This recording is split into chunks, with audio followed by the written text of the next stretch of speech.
Hey, bienvenidos una vez más a Aprendiendo y Entendiendo un poco más el Apocalipsis. Hemos estado hablando acerca del mensaje de la iglesia de Éfeso, de Esmirna, y hoy vamos a hablar acerca del mensaje de la iglesia de Pérgamo. Volvemos a recordar que el mensaje a estas iglesias también son representativas.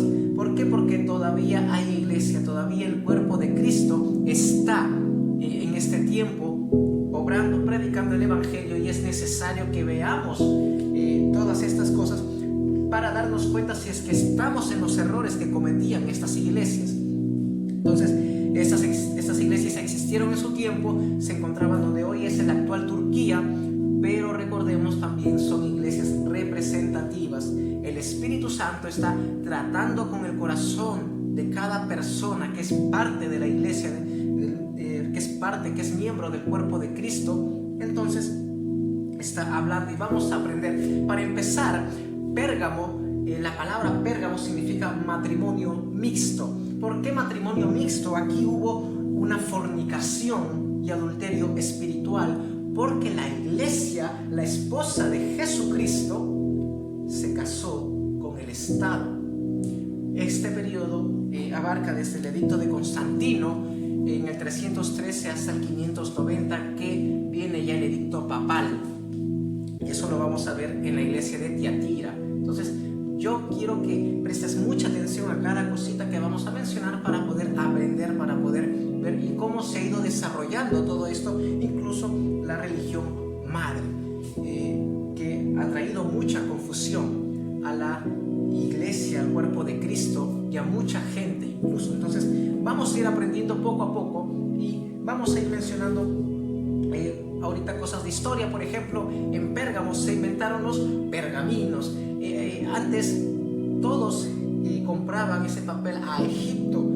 Aquí habían los papiros, por alguna razón o dejaron de producirlo o ya no querían enviar. Sin embargo, los de Pérgamo se vieron obligados a crear el pergamino, y aquí es donde comenzaron a escribir, y se escribieron más de 200,000 libros. Aquí estaba la segunda biblioteca más grande de toda Asia Menor, después de la de Alejandría. Entonces vemos que en un sentido cultural era muy pero muy bárbaro, y aquí también se consideraba la ciudad religiosa más devota a Dios. ¿A qué Dios? Habían 3 altares. El primero para el dios Zeus, el cual era nombrado el padre de los dioses, ¿no? El que supervisaba, el que gobernaba en todo el universo. Y obviamente esto era un golpe duro para los cristianos. ¿Por qué? Porque sabemos que Jehová, Yahvé, el yo soy, el gran yo soy, es el Padre, es Dios mismo. No hay Dios fuera de él. Había también un altar al dios Esculapio. Tú te preguntarás, ¿quién rayos es Esculapio? Esculapio es el dios curandero. Estaban cerca a los hospitales, sus templos, y aquí la gente lo adoraba para ser sanada de enfermedades o intercedía por sus familiares. Era el dios curandero, y a este señor le decían el Salvador. Entonces a Esculapio le comenzaban a adorar y a decir: ese es el Señor Salvador, aquel que nos salva de la muerte. Obviamente otro golpe muy pero muy duro y confrontativo a la palabra de Dios, puesto que el único Señor es Jesucristo, el único Salvador es Jesucristo. Quien nos salvó de la muerte es Jesucristo. Y también estaba obviamente ya desde el 29 a.C. el altar al César, y aquí tenían que pasar, eran obligados también todo ciudadano a pasar por el templo y gritar 3 veces: César es Señor, César es Señor, César es Señor. Entonces había una idolatría, la gente se hincaba, se arrodillaba frente a las imágenes, no solamente de estos dioses, sino de más gente, lo que conocemos como Artemisa, la diosa Diana. Entonces había una religión bárbara realmente, y es por eso que Jesucristo en el mensaje a la iglesia de Éfeso le dice: yo sé dónde moras, dónde está el trono de Satanás. Entonces vamos a ver todas estas cosas para poder entender un poco más y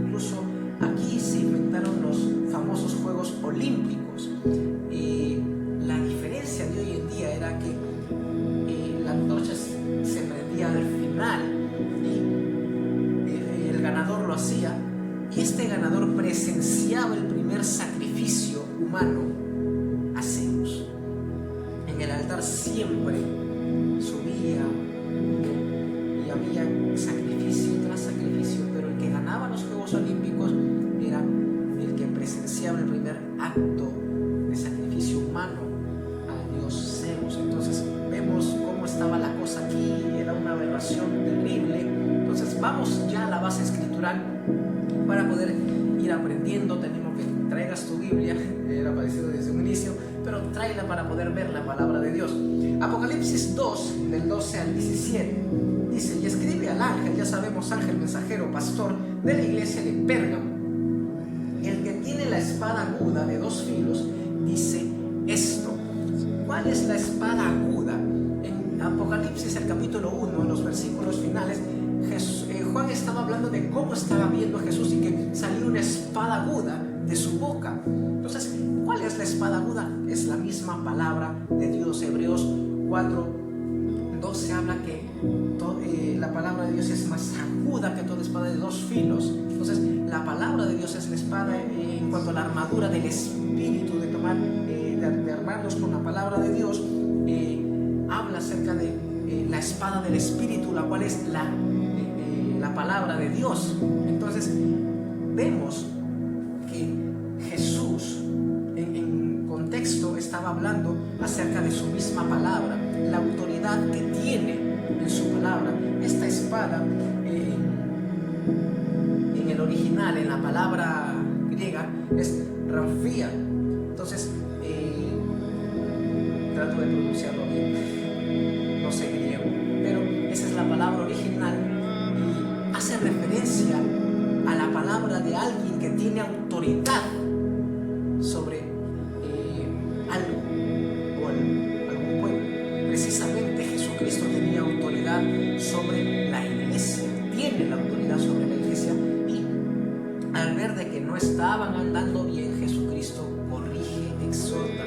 Jesucristo en las cartas no está hablando como Salvador. Qué bonito es el mensaje de salvación, qué hermoso es escuchar que Jesús nos ha salvado, nos ha redimido de la maldición de la ley, nos ha rescatado del infierno, nos ha sacado de esas llamas que nos pertenecían, porque nosotros como pecadores jamás buscamos a Dios, sino que Dios nos buscó a nosotros por medio de Cristo. Entonces es maravilloso el mensaje de salvación, pero Jesucristo exhorta a la iglesia de Pérgamo y le habla como Señor para que pueda alinearse a la palabra, no caiga en no siga cayendo en este matrimonio mixto de meterse con el Estado.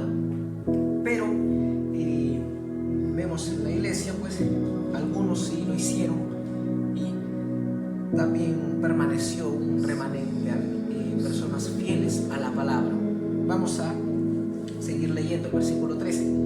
Yo conozco tus obras y dónde moras, donde está el trono de Satanás, pero retienes mi nombre y no has negado mi fe, ni aun en los días en que Antipas, mi testigo fiel, fue muerto entre ustedes, donde mora Satanás. Jesucristo sabe dónde se encuentra cada parte de su cuerpo, la iglesia verdadera, la iglesia que son los hijos de Dios. Entonces Él sabe si es que hay persecución o no, si es un lugar libre para predicar el evangelio o los están matando. Jesús sabe. Él le está diciendo: yo conozco tus obras y dónde moras. Es maravilloso esto. Jesús conoce las obras que nosotros hacemos. Ahora, estas obras no son obras para salvación. Hemos visto una y otra vez que las obras que hacemos nosotros no es para salvación, pero toda obra buena que viene con una motivación correcta desde el corazón de Dios a nosotros para hacer las cosas, para obrar en amor en favor de nuestro prójimo. Entonces Jesús las conoce. Dice: yo conozco tus obras y dónde moras, donde está el trono de Satanás. ¿Por qué? Porque obviamente en medio de toda esta ciudad donde había religiosidad, donde le decían Señor al César, el cual negaron a Jesucristo, donde le decían a Zeus papá, el padre de los dioses, negando a Jehová, y donde le decían Salvador Esculapio. Entonces moraba aquí el paganismo, la religiosidad, y es por eso que Pérgamo es mixto, se junta la iglesia con el paganismo, con el Estado, el gobierno, el imperio. Entonces es necesario ver esto, y Jesús la exhorta a la iglesia y dice: yo conozco tus obras y dónde moras, donde está el trono de Satanás. Pero hay algo que rescata a Jesús y dice: pero retienes mi nombre y no has negado mi fe. Aún en medio de todo lo que estaba pasando en esta ciudad, aún en medio de toda la idolatría, aún en medio de todo lo que estaba en la persecución incluso a los cristianos, Jesús les dice: pero retienes mi nombre y no has negado mi fe. Ellos se aferraban al nombre de Jesús. No quería Señor al César, no, Señor es Jesucristo, decía la iglesia. Que di Padre a Zeus, no, Jehová es mi Padre, Él es mi pastor, Él es el Dios de todo Dios pagano, porque no hay Dios fuera de Él. ¿Querían que le digan Salvador Esculapio? No, el Salvador es Jesucristo, quien resucitó de los muertos. Entonces dice: pero retienes mi nombre, no has negado mi fe. Y dice: ni aún en los días en que Antipas, mi testigo fiel, fue muerto. Antipas fue el pastor de la iglesia de Pérgamo.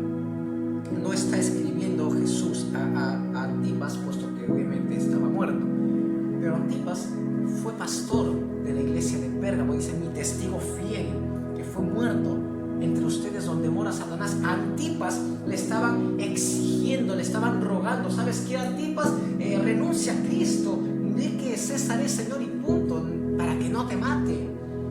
Lo que Antipas contestó es: no, si el mundo está contra Antipas, Antipas está contra el mundo. Y esto nos pone una vez más en el lugar correcto, en Jesucristo, que si es necesario morir por Él, lo vamos a hacer. Es muy importante entender esto, y Jesucristo exalta estas cosas. Jesucristo exalta de la iglesia de Pérgamo, que aún viendo que a su pastor lo mataron, a ellos no los detuvo de retener el nombre de Jesús, no los obligó o no los llevó a confesar a César como Señor, sino que retuvieron el nombre de Jesús. Vemos entonces que Jesucristo exalta esto, pero en el versículo 14 llega ese gran pero tengo unas pocas cosas contra ti, que tienes ahí a los que retienen la doctrina de Balaam, que enseñaba a Balac a poner tropiezo sobre los hijos de Israel, a comer cosas sacrificadas a los ídolos y a cometer fornicación. Y también tienes a los que retienen la doctrina de los nicolaitas, la que yo aborrezco. Entonces, ¿cuál es la doctrina de Balaam? ¿Qué es la doctrina de los nicolaitas? Yo te lo comento en el próximo video. Yo te pido que sigas expectante y sigas estudiando, sigas viendo. Digo una vez más, no quiero correr con esto, quiero que todos vayamos entendiendo poco a poco lo que pasó con la iglesia y el Estado, el por qué el Estado o la religión madre es la religión que todo Estado promulga. Entonces vamos a ir aprendiendo poco a poco. Te animo a que busques una iglesia cristiana donde puedas congregar, donde puedas edificar tu fe, seguir creciendo espiritualmente. Y si quieres unirte a la nuestra, búscanos en el Facebook como Iglesia Cristiana de Jesoe. Estamos aprendiendo a conocer el gran Yo Soy, nuestro Dios, el Padre, Jesucristo. Entonces vamos a ir conociéndolo poco a poco. Un fuerte abrazo, cuídense, bendiciones y hasta la próxima.